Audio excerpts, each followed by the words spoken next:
I'm doing a steering shaft replacement on my 2017 Toyota FJ Cruiser. I was experiencing some hard steering. You'd turn the wheel to the left or right and it would kind of bind up, and then it would turn easy, and eventually it just got really hard to turn. And this is the culprit right here. It's a steering shaft. It's got a U-joint in here, and you can see it's all rusty. Really hard to turn. That's the problem right there. Here's a new one. Nice, easy, smooth.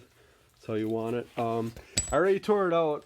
What I did was I soaked the nuts down and just some WD-40 penetrating lube. Whatever you got will work. You got 2 bolts up there, and then there's where it connects to the steering rack itself. And there's 1 bolt down there. You got 1 bolt right on that guy, and then the 2 up there. I was able, once I got it loose, to get it off with an air hammer. I just got on the tip right here and just started slowly pounding it out. I do have a nice snap-on air hammer when I was a Toyota technician. If you can get any type of air hammer, that's really going to help you get that out. You can cut the shaft in half to help you get it off, but then you're going to have to pound on it with a hammer, and you want to keep your steering wheel straight and your wheels straight. You know, when you take it off, you don't want to move those at all.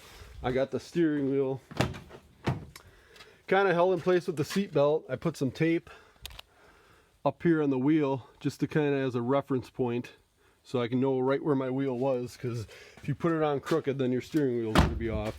I guess not a big deal, but kind of annoying.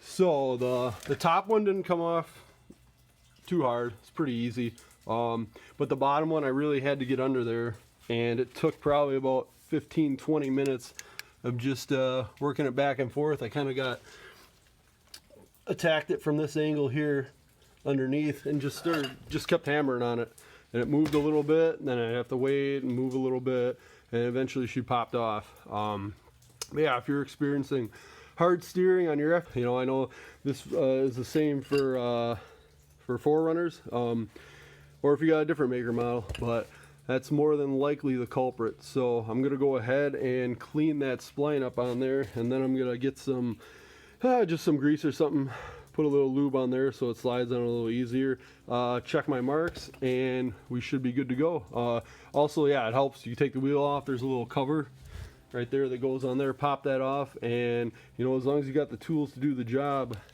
you should be able to handle it. So I hope this helps anyone who experiencing the same type of symptoms. So yeah, have fun, guys.